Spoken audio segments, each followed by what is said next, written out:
Well, welcome to the World Edition. My name is Nick Palavita, and today we're going to have some person who's joined us we haven't seen in a long time because he took a sabbatical. He's also a former lieutenant colonel in the United States Air Force, flying around in planes. Now he's been grounded. Let's welcome the not so well grounded, but grounded Chris Greco. Chris, welcome to World Edition.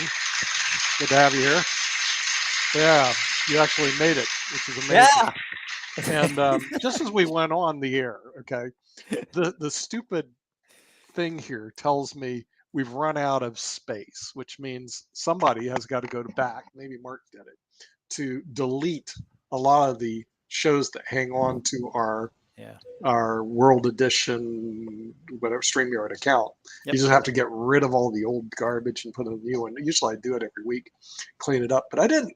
So the thing is, it was going, well, we're not going to go live because you got too much stuff that's sitting in the background. But then they went live anyway. So, Right. I was like, okay, fine. I was about to say, time to shut down and regroup.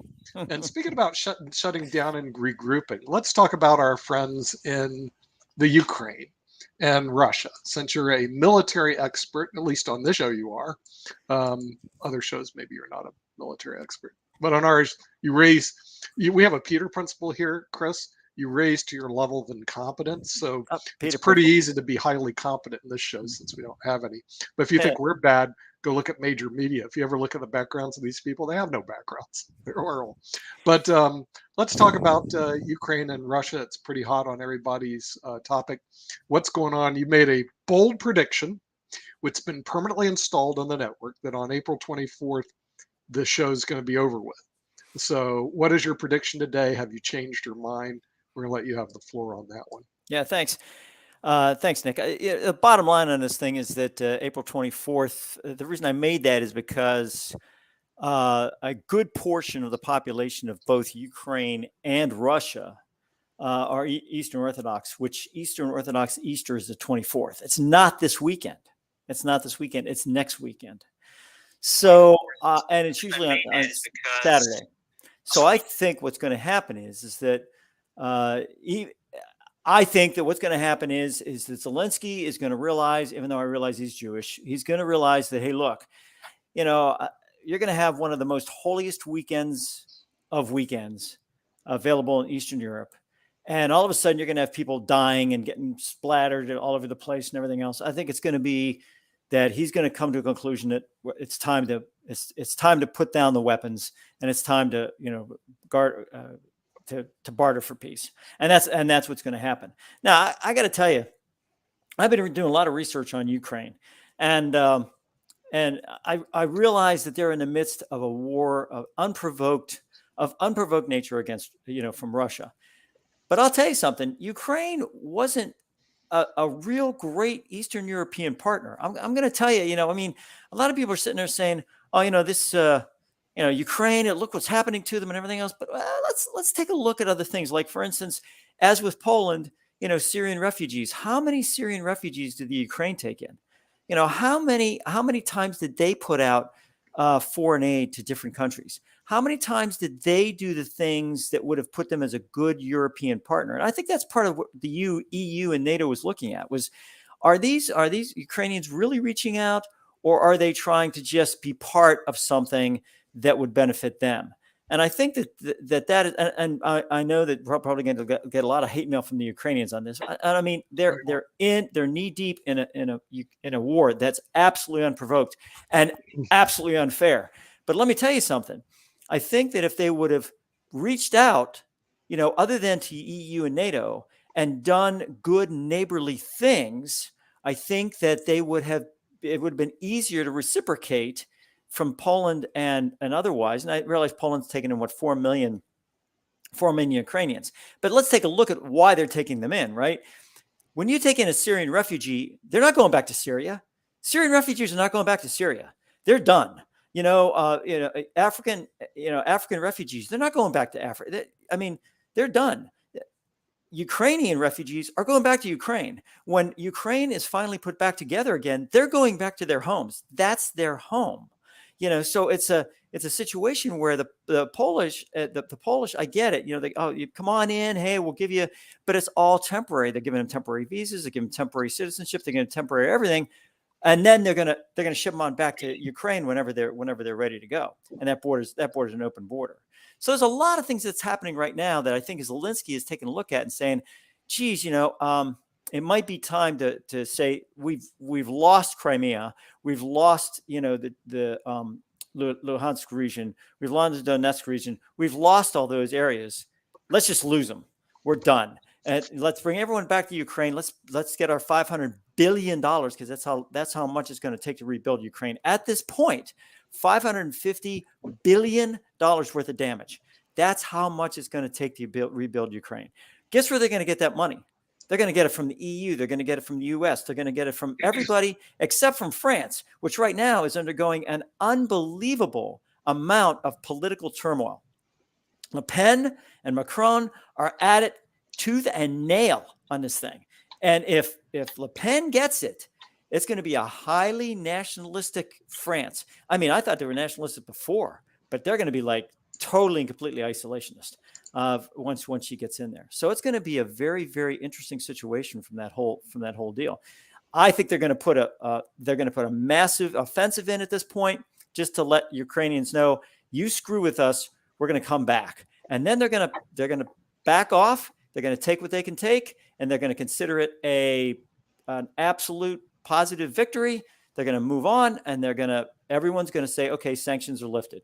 And I mean, India right now, did you hear Biden? I can't believe the faux pas that guy made in a speech to India. I mean, it was laughable. And I mean, India's got to be sitting there. India right now is trading with Russia. They're trading hypersonic technology with Russia. They're trading coal. They have coal out the wazoo in India, so they're having a good time having coal. So India's four square behind Russia. Mexico's four square behind Russia. China's four square behind Russia. What do we got here? So it's a very, very interesting. Yes, to answer your question, really long answer to a short question is yes. April 24th, I think, will be a breaking point within this conflict. It will end in some manner on right around April 24th, or shortly thereafter, somewhere within that 5-day window of April 24th. Really? Okay, so you still stand by that. Yep. Well, the good news is we'll be able to verify this on or about April 24th. So we'll see if the war is really ending. Now, when it comes to the faux pas that he made about India, what was the faux pas that your president made regarding India? So, and he's our president, right, Nick? I mean, so last time but the bottom line, asking what your president's faux pas was. So evidently he fumbled. He was talking about there's one word, and this is a gist, of course, but he was saying that there was one word that describes America. And then all of a sudden he starts into this deal about traveling 17,000 miles and whether or not he could he starts talking about Sherpas. And I mean, he just went off on this tangent, and they caught it, and then I guess they edited it during the news broadcast, but on some of the talk shows, they actually put the whole thing on. And the guy just comes off as a blithering idiot. He just needs to stick to the script. Just stick to the script, because sometimes, and that's what Trump did. Trump would ad lib this crap, and all of a sudden he'd go off on this Twitter feed thing, kerfuffle, and the rest of it. And the media would just blister this guy, and they don't touch Biden for this stuff. I do not. The only one to do is Fox News. Oh, by the way, so data points here. Fox News, right? They just did a study where they took Fox News observers, Fox News watchers, whatever it is, and they had them watch CNN for a period of time. And a very small percentage, but a percentage changed their minds about stuff. Like, oh, wow, maybe the Democrats aren't that bad when it comes to this. And maybe this is that, and I thought, I wonder what would happen if you took the CNN viewers and put them on Fox News. I wonder if they would change their mind or just say, screw you, I'm not going to change my mind. is that showing open-mindedness, or I don't understand what that is, but that's basically what's happening with it, with the media aspect. So Sasha, hey, Hello, how's it how are going? you? Do Sedania. Well, that's backwards. Duper uno. Do swidania means goodbye in Yeah, it English. does. That's what I'm Until we saying. meet Goodbye. again. I mean, okay. Duper uno or duper ding, whichever it is. Maybe something. So, Sasha, we were talking about this place called the Ukraine and Russia. Any updates on it? It's obviously, I keep checking our Vimeo stats. It's our #1 show on the Roku network right now. So, so I guess we got to talk about it. What are your updates regarding the Ukraine and Russia? My updates are that yesterday there were some serious attacks. Ukrainians defended really well, hit several warplanes, tanks, and as a result of that, Russian couldn't move ahead even 1 inch. They are where they were before the attack, minus few warplanes and tanks. Definitely, they have. See, the thing is that Ukrainians have to, because Russians are resupplying now with tanks, for example, right? So all Ukraine has to do to hit more tanks than Russia is supplying. So as long as that proportion is in favor of Ukraine, Russia can do anything. Actually, it looks quite pathetic. The only thing is that, of course, the fact is that they're killing civilians, children. That's very little could be done about that. Although the Ukrainians evacuated a lot of people from that region, but they couldn't evacuate all people. So some people are still there. They could be victims of merciless Russian attacks. And by the way, some Syrians already warned the world that this is what you should expect from Russian based on our experience. Mm-hmm. So it sounds like this war is continuing, even though they left Kyiv. It sounds to me that they're still continuing all the infighting. What is Russia's gain on this? In other words, what's the big win for them? In other words, they got involved in the skirmish in Ukraine. Why? What's the Nick?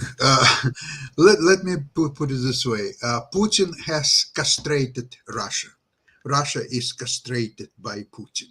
Mm-hmm. What castrated person can do? Not much, really, if you know what I mean. So they will continue to do more of the same. They will resupply their troops. They will do this and that. But Ukraine is getting now so much of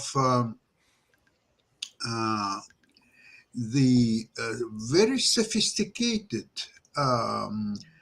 equipment, which will just put all the tanks, for example. I think that after this war, tanks will become obsolete because they're so easy target. Yeah, they are. You're right. You're right, Sasha. For You're example, right. take switching blades. Tank costs this modern tank costs say $10 million, for example, and switching blade, which cost fraction of that, just takes it apart, killing all inside of the tank. So when I said earlier that they hit several planes and tanks, and in each tank is about, say, 4 or 5 people, in warplanes, 1, 2, maybe, you can calculate how many people were killed. And the attack hasn't even started yet. So, look, Russia is losing real war, diplomatic war, public opinion war, and economic war. The economic war actually is hurting Russia much more than all other wars put together, because what's the main scare for Putin is that people will start just thinking that something is not right, something could have been better. That for a country that went 70 years under the communism or socialism, whatever they want to call. And they went through perestroika and then got into hands of the bandits from KGB. Is that, Yeah. my Sasha, did you hear the? I heard an ex Ukrainian ambassador to the U.S. Right, and so he's a U.S. guy, and he went through an entire litany of all the mistakes that had been made, and every single one of those mistakes, I'm sitting there going, "Yep, Sasha said that. Yep, Sasha said that. Yep, Sasha said that. Yep, Sasha said that." I mean, all through, like he talked about George H.W. Bush. Why didn't he just, why didn't he just say you're losers? This is what we're going to do. This is what's going to telephone happen. pole? Yeah. Just a George, telephone pole. George W. Bush saying, I see inside this man's soul and it's good, Putin. And it just goes on and on and on and on. And it's like, I'm sitting back going, wow, man. I mean, Sasha needs to be the Canadian ambassador to Ukraine or something. It's just, that the idea behind this is that the history of it is that Putin was just given hey, Yeltsin said, hey, you can be my second. And oh, by the way, I'm a drunk guy who has diabetes. I'm just going to kind of bow out. Putin, you take it. I mean, handed it over to the guy. And then just from there, it just went on and on and on and on, where this guy just wanted to just take more and more territory. So it's an interesting evolution that, Sasha said, a month before this guy got on the air and said, hey, by the way, you ought to take consideration of this, this, this, and this. So I thought, good on you, Sasha. It's time now to put plug under the Putin regime. It's time to arm Ukraine the best it's possibly done. Because next opportunity, God forbid Ukraine will lose. Where is the next opportunity? They're going after Moldova. Yeah, of course, it's over. It's a non-NATO country. Now, from what I understand, that just came in on the wires that Slovakia has turned over all their missile defense systems to the Ukraine. So they went and they sent Zelensky all these missile defense systems. Is it quite? And the thing is, when I'm looking at the Russian attack on Kiev, okay, if you look at this objectively, you had all these tanks coming toward Kiev. So obviously he had some intention in the capital of Ukraine. Then all of a sudden the tanks are leaving the area. Those tanks that could. The tanks that could. So Sasha, isn't this just basically a Russian military failure? I mean, if the United States sent tanks into Kuwait, which they did in Baghdad, and then all of a sudden they turn around, they came back to Kuwait, wouldn't that be considered a failure? So how can the Russians say that this was the failure of Russians in Kiev? You can't even imagine how important it is. It just showed that all the myth about the second strongest army in the world is nothing. It's not the third, it's not the fourth, it's not the seventh, it's not 20th. It's bunch of ragtag marauders and just criminals. But they're That's obviously what they are. They're just not very good at what they do. And see, the only problem I'm worried about in World War III isn't that they have nuclear missiles, is that they can't aim worth a beans. In other words, I don't think they're going to hit their bloody targets. I'm serious. In other words, the United States. Who should really worry about World War III? Countries like Argentina, who would be hit by mistake. Yeah, that's what I'm saying. In other words, they go, we're going to fire our missiles on the United States, and Argentina blows up. Okay, because they can't aim their bloody missiles. The United States, I can guarantee you, Moscow will be eating hard glass if World War III takes place. They will be eating some hard glass. Remember, the United States, we only have to knock off 2 cities. They have St. Petersburg, they have Moscow. Other than that, they don't have anybody. There's no one lives there. It's, Vladivostok maybe. The country isn't that big. So for us to knock out Russia is nothing. It's easy. And Putin will be eating hot glass by the time we're done. Now, in terms of him hitting the United States, I'm not sure if they're going to hit the United States. They may hit one city. They may hit Kansas, the middle of Kansas, because they're so incompetent. I'm not sure if they're going to be. Like you said, they'll start World War III and Argentina will blow up, and we're sitting there going, What are you guys doing? Is it possible that they have 6,000 missiles? No, no, Don't no, worry. it's not. It's not. No, no, no. You They're can gonna also hit. don't They're gonna cry hit for the me, No, Argentina. I mean, yeah, that's right. Don't cry for me, Argentina. Don't cry No, for me, Argentina. Argentina, yeah. We But missed the it's United States. We were going for it, though. I mean, they can't even take Kyiv. How are they going to take the United States? They're going to have. but the circular error probability on a nuclear weapon is if you aim for the center of Kansas, you are gonna wipe out, not just that state, but through fallout and everything else. I mean, all they have to do is get one good hit in the middle of the U.S. At the center of the United States, the geographic center is not Kansas; it's South Dakota. So it's I mean, a lot of people That's think it's because Kansas. you're adding Alaska to the. But I mean, but no, literally geographic center. If you look it up, the geographic center of the United States is not Kansas. It is South Dakota. Remember, the world is round, not flat. So that's why it comes up that way. But bottom line on this whole thing is that if you have one nuclear weapon that gets through, there's going to be millions of casualties. No, Millions. I don't think so. One only. Yeah. It will be. And remember, four or five MIRVs now. There's 4 or 5 MIRVs on each one. Even so, if you put it in the middle of the United States, in the middle of nowhere, there will be maybe a couple of 100,000 will be killed, and let's see the same number will be wounded, and so on. That's about it. They're not so powerful as one might think. And tell the truth, the safest place in the United States will be definitely Alaska, because Russia wants to bring Alaska back to Russia. So they will spare Alaska from he's saying that laughingly.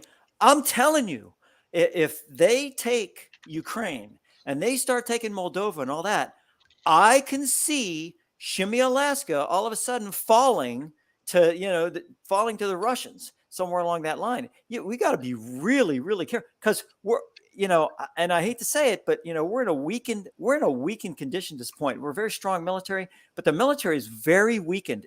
We have a weakened military. It is very divided, very divided. We said, it's divided by race. It's divided by.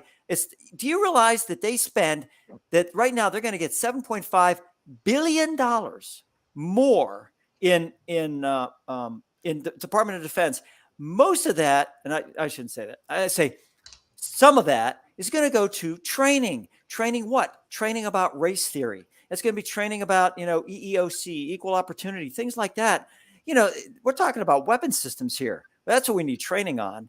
So I mean, the bottom line is that I was part of that bull crap in the 1990s, where all of a sudden we started this social engineering in the military. And I'll tell you, that's one of the reasons I retired. I thought, enough of this bull crap. I'm done.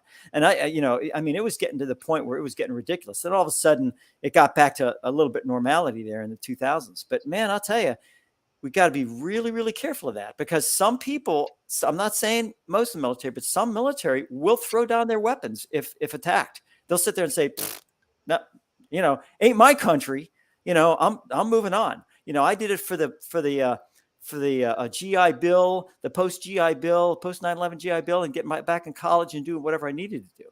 So it's a really, really difficult position. I'm hoping that we get stronger as life goes on here and we move on. And I'm not saying that the United States military is a weakened bunch of sissies. I'm just saying that right now, it's really, really divided. It's a divided area. So you got to be really careful. I mean, the thing I see when it comes to weapons, this is really the thing that I have a real problem with. When people pick up guns, it's like taking a knife to a gunfight, taking a gun to a tank fight isn't going to work. You need the tanks, you need the javelins, you need the stingers, you need all the big high-tech toys, which the United States has plenty of. And so the thing is, during this, quote, intermission that Russia is doing as they're withdrawing, we need to send Ukraine our high-tech toys. We got a lot of great stuff over here. We have drones, we have stingers, we got javelins, we've got some things that we don't even know we have that we could send to Ukraine. You think about to the test them out. beauty of the stuff that America spent a lot of time and money to produce all these weapons. That's right. Now they have to be tried out in a real That's warfare. right. We need to try them out. And Okay. Yeah. Ukraine, That is Ukraine's a true. great- the that's- price That is of their true. own lives as they are exercising Yeah. all this new. Yeah. Yeah, I mean, this In a is combat great, situation, absolutely. this is a Well, great place to test out our high-tech toys. And if Mhm. you've seen what some of these things can do, they're absolutely amazing, especially the drone strikes and the Yeah. drone technology that we have. And Ukraine is very good at operating also drone technology. So what we really need to do is send them, make sure that they have the technology to wipe well, out the Russians in the Donbass area, because I think that's where they're going to do. They're going to focus on eastern Ukraine. And the reason we need to give the bear a bloody nose is so the bear knows not to mess with us. well, Everybody says, "Oh, you don't prod the bear." No, you give the bear a bloody nose. well, You well, know? but here's the problem with that, Nick. Right. When you give high tech toys, you better damn well ensure that Ukraine wins. You Oh, better absolutely. make sure they win, because if they don't win, all those Absolutely. high tech toys go into Russian hands. You know, Absolutely. you can Yeah. you have to either destroy those things, you know, Yeah. put them on self destruct or something, just like we Yep. did in Afghanistan.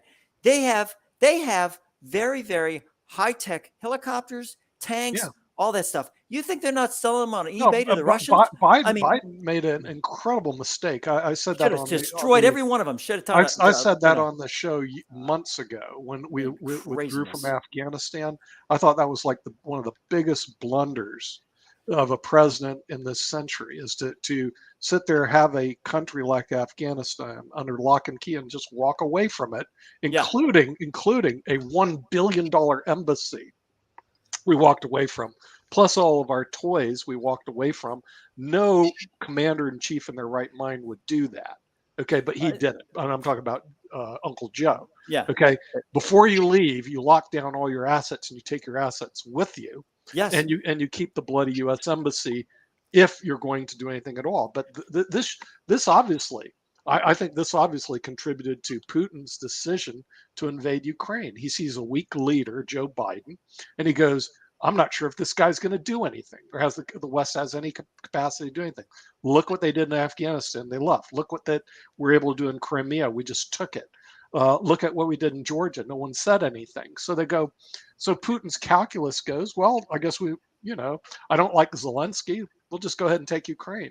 Unfortunately, his calculus was wrong at this point in time because there was a big upheaval in the West, mainly because Zelensky did a great job in what I call the media war. In other words, remember there's three wars that are being fought, and one big war is the media war, and the media, of course he has the media control, but the media war, Zelensky was a pro because I saw one of his television shows where he's the fake president of Ukraine. Servant of the people. Servant of the people. Okay, but that just like Trump had a show called The Apprentice, Yes, giving him a lot of media experience, allowing him to morph that into becoming president. Zelensky had his servant of the people, so he's able to morph them. He understood how to work the media, and he's won the media war, the hearts and minds of the West, most of the world, with some exceptions. In other words, what we call the usual suspects, that aren't going to go for the West no matter what. I mean, obviously, you're not going to win the hearts and minds of the people in North Korea. But the media war is an extremely important war, which is one reason I believe he really shouldn't go into Russia, because he could start losing the media war, even though he could bomb their places out. But what he needs to do is eradicate all the Russians that are inside the Ukrainian territory. Oh, that's a tough one. What? That's a tough one, because that's like saying I want to eradicate all the, and then fill in the blank from America or from wherever. You can't, when you start saying I'm going to eradicate all the Russians from Ukraine, you're meaning Russian soldiers. Yeah, That's Russian what you mean. soldiers. Right. Yeah, okay. Not obviously not the Russian people that live there. Right. That were living there in Ukraine, but all the Russian soldiers. Yeah, all the combatants. Because they're illegal. Because they're illegally inside the country. Illegally inside the country, they're like terrorists, and they need to eradicate. Now, how are you going to do it? Well, the drones, to me, are amazing technology. The drones can knock out tanks. The drones can knock out people. And as we showed in Afghanistan and in Kuwait, you can be in the United States pressing little buttons, zeroing in on people, blasting them out. I mean, it's just absolutely amazing. Nick, believe it or not, before first drones United States supplied to Ukraine, you know which country supplied the actually very good drones and still supplying? Oh, yeah, Ukraine. Turkey. Oh, Turkey. Yeah, Turkey, Turkey, which right. is a member of did not know that. NATO. NATO, right. Yeah, right. Well, the thing is, They have certain drones by the name Bayraktar. uh-huh. And they are incredibly effective. And Ukrainians, they're now producing their own Bayraktar Right. with approval from Turkey. But Turkey supplied first of them. And Yeah. Turkey was not scared of Russia, which is right No. next to Turkey. Turkey's never been scared of Russia. So Turkey does not care. Turkey has this. I mean, their military. I talked to their military people when I was attached to NATO, and let me tell you something. They are, like I said, in Turkey, if you fall asleep in a foxhole, you're shot. You're shot right there. You're dead. You don't.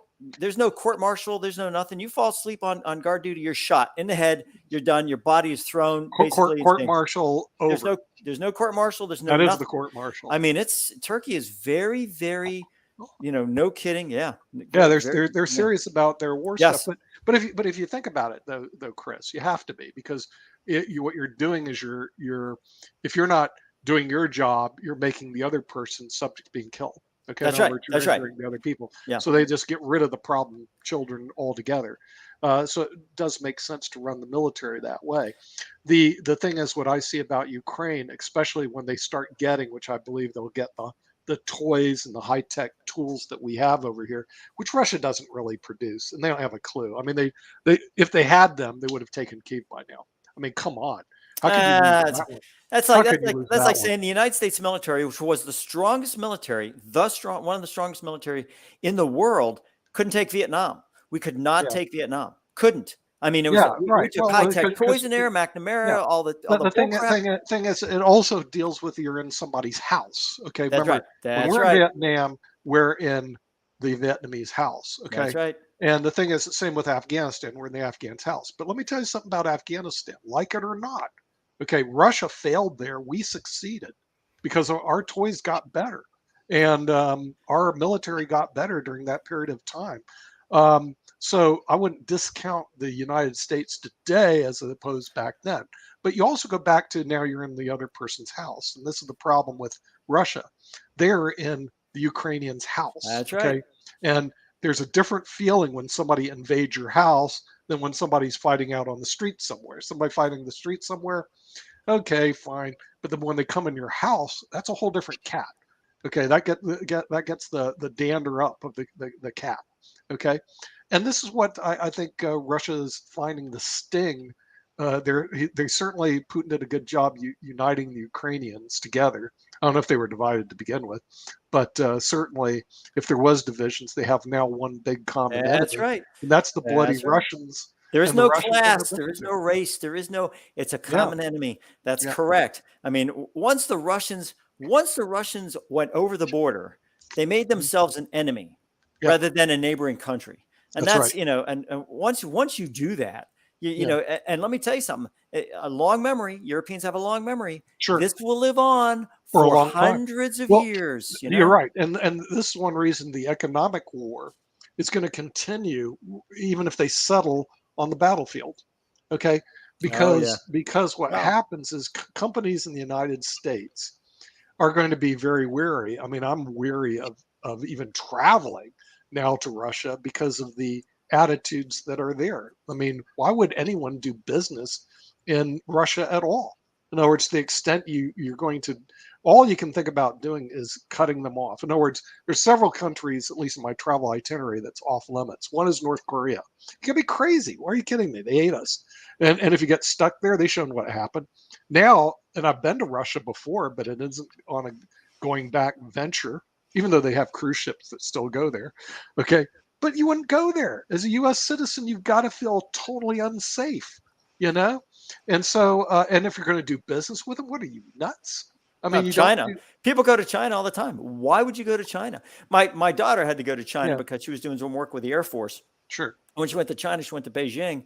Mhm. And she went to Vietnam too, but she went to Right. Beijing, and they said, oh, but just make sure when the mirrors are there that you don't have that you put Yeah. hot water, and when the steam will do everything except that circle. Basically, there's somebody watching you. So Sure. all that comes out horse poop. You sit back but Ukraine.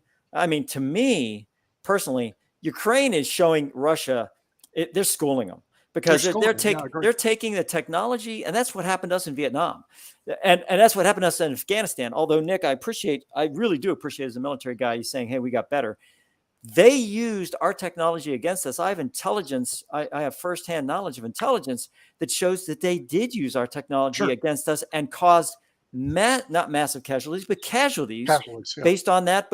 And then you know what happened? We wouldn't use that technology because all of a sudden we realized they were using it against us. So Right. it was a really, really difficult thing to do. And I'm telling you, Sasha's right.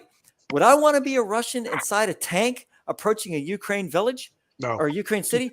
Absolutely not. I'll tell you what, No. I'd be the first one to say, I'll tell you what, I'm going to take observation outside of the tank, just to make sure there's no infantry here. You guys stay in the tank. I'm going to be out here and I'm going to radio in, if I see anybody. Sure. Right. You guys keep going. Keep going. There you go. Yeah, that's good. That's good. Yeah, that's good. Yeah. Okay, you're about a half mile ahead. That's good. When you get hit from that You'll be a javelin, dispatcher. it'll be like send some 19-year-old kid who doesn't know anything about war. That's right. Into the tank and say, you just keep that moving way. straight ahead, straight. You keep moving straight. Yeah, right. I go over here and I'm commander. I'm general. I tell you what. You go hit that building. Yeah. I'm wondering about something. There was an offer from Ukraine to Russian people that whoever will bring tank in a good condition will be paid on the spot. He will be saved. He will be in part of Ukrainian army. More, and of course, he will get also $10,000. So there was right next day there was a tank, Russian tank is coming, and a guy comes out and to collect $10,000. Now my question is, what's happened with other 3 or 4 people in a tank? People get rid of them. Pow.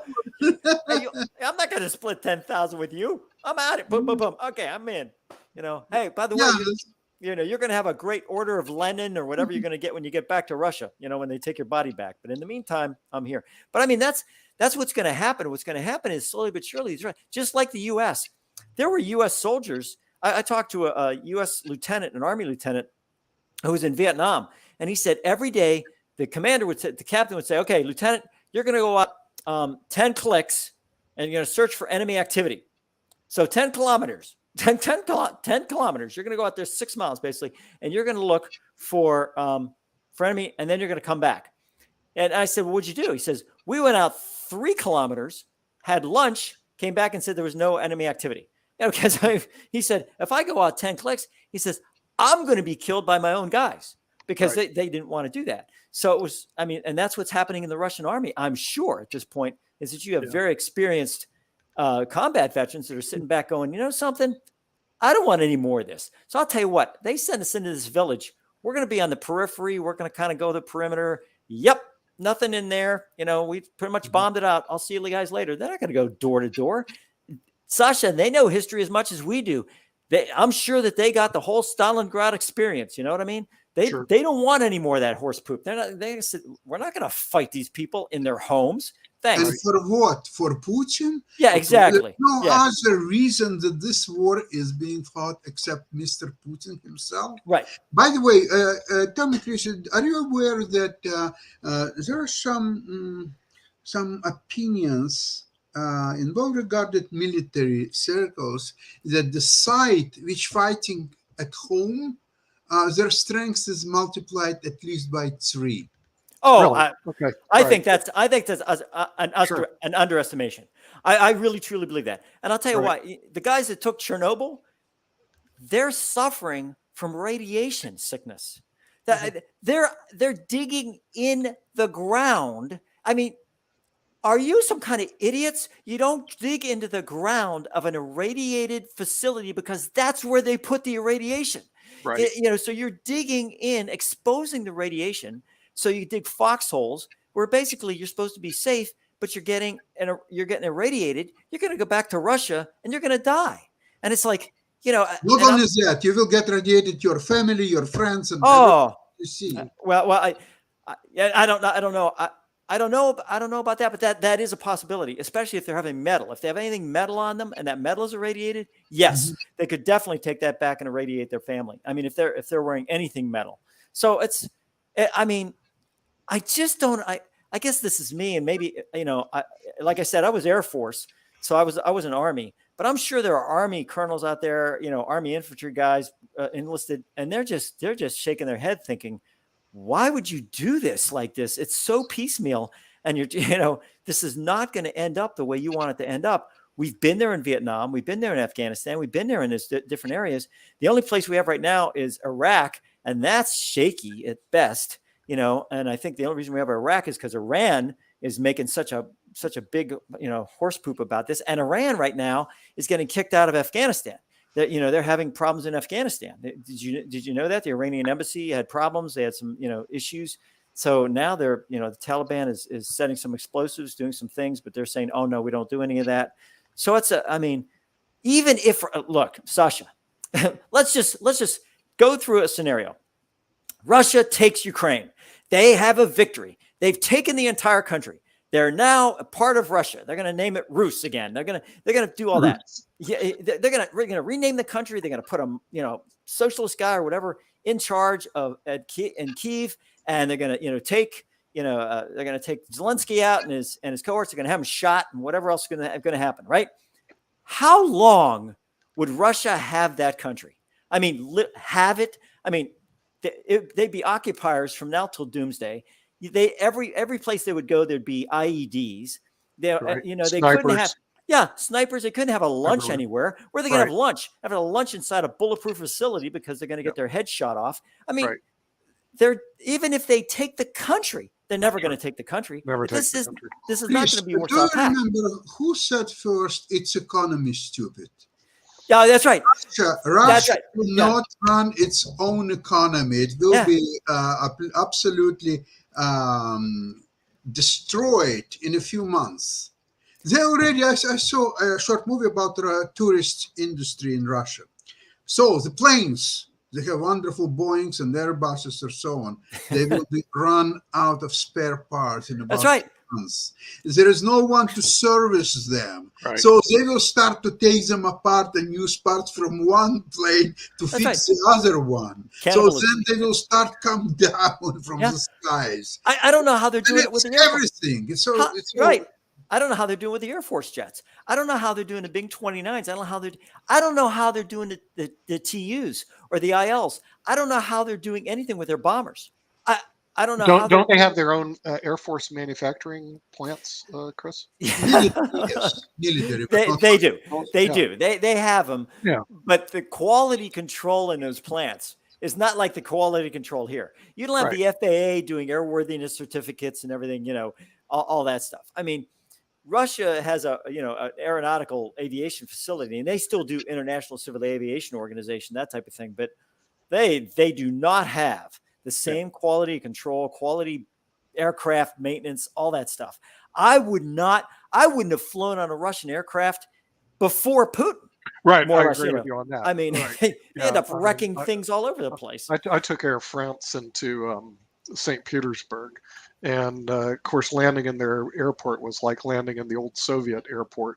But then once we got into the city of St. Petersburg, it was near the Nevsky Prospect and the cathedral. It was the Hermitage. It was flooded with tourists and tourist money coming in all the time through the cruise ships and the thing. Well, let me tell you something. When that dries up, those restaurants and all those the Hermitage and the entry fees they charge and the hotels. I checked the place I used to stay at, the Petropolis. It went down from I think 130 a night to now you can get it for like 29 a night if you want to stay. In other words, seriously, you go to 4-star hotels for $20.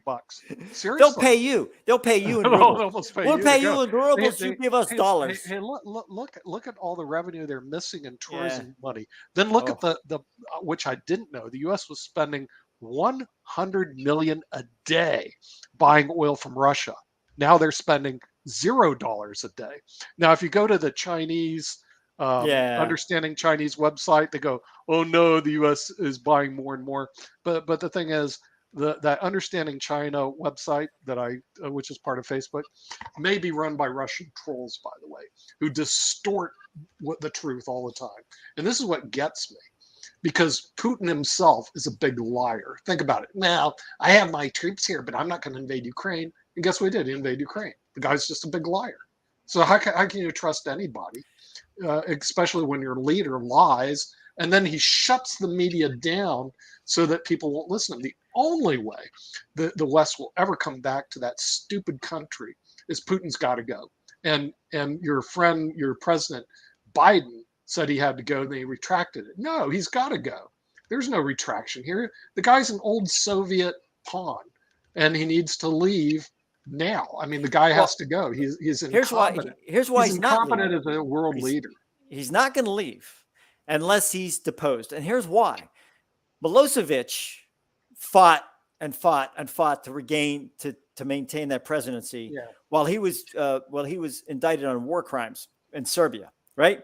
So all of a sudden he is, I'm president, and that was a fake election, and I'm still president, whatever else. They finally had to go in there with armed troops and escort him out. And once they escorted him out, they shipped him off to The Hague. Yeah. By the time they got done with him, he died of a heart attack before sentencing. He died of a heart attack. So it took, I think it took, so 1993. So it took 20 years, over 20 years to finally get this guy to justice. 20 years. And that's why Putin has to be deposed, because if he's not, he's got to step down, because as long as he occupies that office, he can stave off any type of war crime or war criminal stuff or anything else.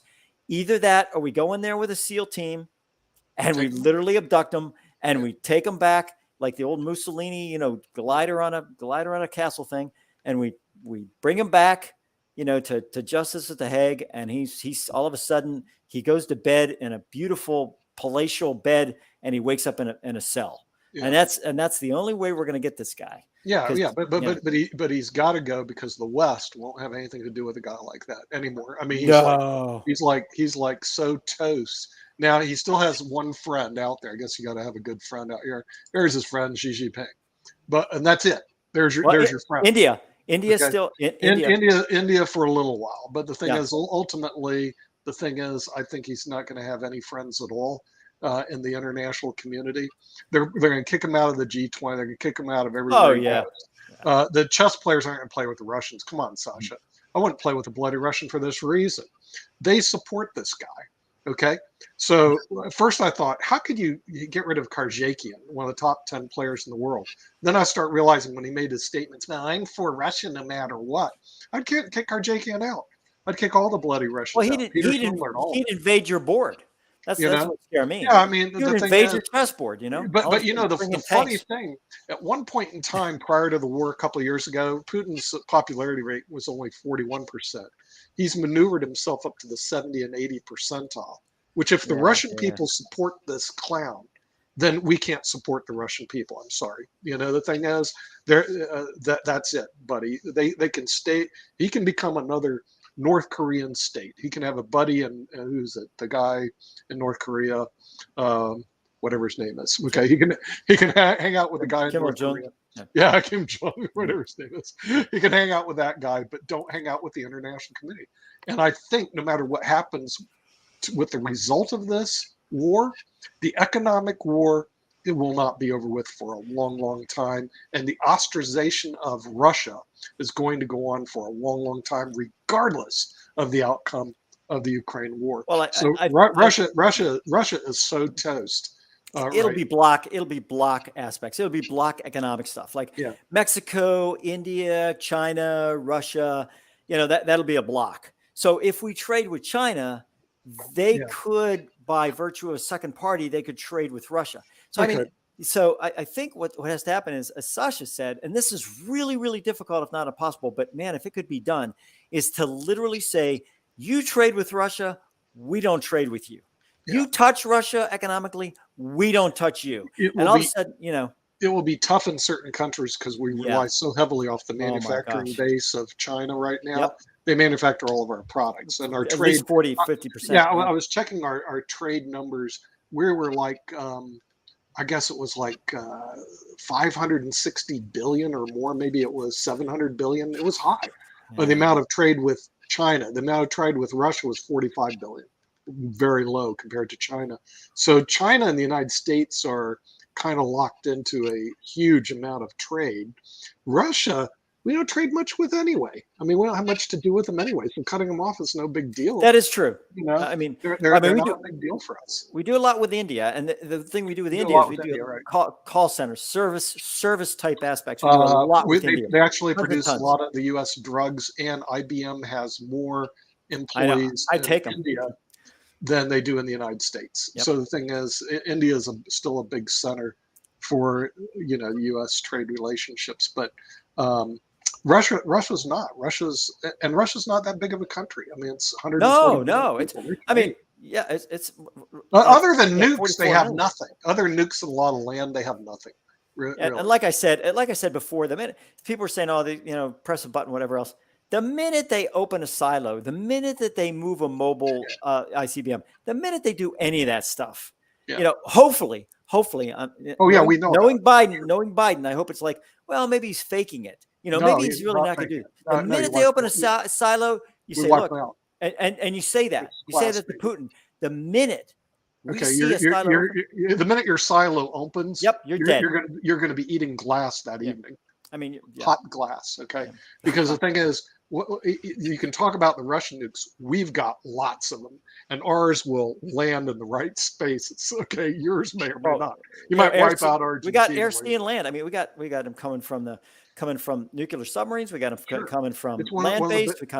It's one of the things that upsets the world more than anything is that we spend so much money on our military, and that's right, we do, and we have a huge military. That's right, we do. It's for situations like this, where Moscow, we can tell Putin, you're going to be eating glass this evening. You open up a silo, you're going to be eating glass this evening because there ain't going to be nothing left of Moscow. And they've got to make that. I guarantee it. Whatever threat's made, right. They have to live up to it. By the way, our broadcasting goes into Russia. Hundreds of people actually watch this crazy stuff. And I kept thinking, that's what I thought. Wow. Because I was getting the report from Vimeo and I'm going like, Russia? We got lots of people watching us from Russia. How are we getting through? I don't know, Chris, but we're getting into the Russian, but it's like this. How do you stop water, from going on your rooftop all the way down? You can't. How can you stop media today? It isn't, I know Putin's trying, but you really can't, because with internet, broadband, and all the access points, you can slow down media, but you can't stop it from getting into your country. It's like a bad disease. It's like saying, I'm going to stop, what's the name of that crazy disease? COVID-19 from coming into my country. You can't. No. Okay. And you can't stop the media. So we're beaming into Russia right now, whether they like it or not. And we're saying things that they may not like hearing. Well, I think what happened is that I talked to a Russian that moved here, and they were talking about spending money for internet. And they said, in Russia, we don't spend money for internet. We get free internet no matter what. That's right. And I thought, well, if you get free internet, the government is watching. If you're getting free internet everywhere you go, you are the product. So it's a situation where, I thought, well, I'm glad I'm paying. I'm okay with that. And I have my own little router, and I have all my VPNs and everything. We're also watched heavily out of Arlington, Virginia. I have no idea why. Why is it? What's going on in Arlington, Virginia? Well, there's a couple things in Arlington now. You got to remember, there's the Arlington also has the National Military School that's there. The national. So there's a lot of different types of educational aspects in Arlington for the military. So I'm sure that they're probably putting this up and they're saying, all right, now this is an example of. This is the problem with free speech. There's a bunch of amateurs sitting there talking about world politics. They don't know their butt from a hole in the ground. But you guys listen to this, and but we did get banned from Facebook again this morning. Just let Great. you know. I did as I checked the reports. LinkedIn, we're going through right now. Twitter, Twitch, no problem. Vimeo, no problem. Russia's watching us, no problem. Facebook, we're banned again. Well, okay, and I'm going. I'm telling you, Russia. I'll tell you why Russia watches. Russia watches because they want to hear Sasha. Because they're sitting back going, I don't know anybody from the Ukraine, but this Sasha guy, at least he's been there. I can talk about but because I'll bet you any money that many Russians have never met anywhere a Ukrainian. They have no idea what they look like, what they talk like. What it's kind of like, oh wow, but they're this country that evidently is a bunch of Nazis. But yet the right-wing Nazis are fighting with Putin's Russian army against the Nazi. Yeah, sure, it makes all kind of sense. I mean, that's just it's just all there. Yeah.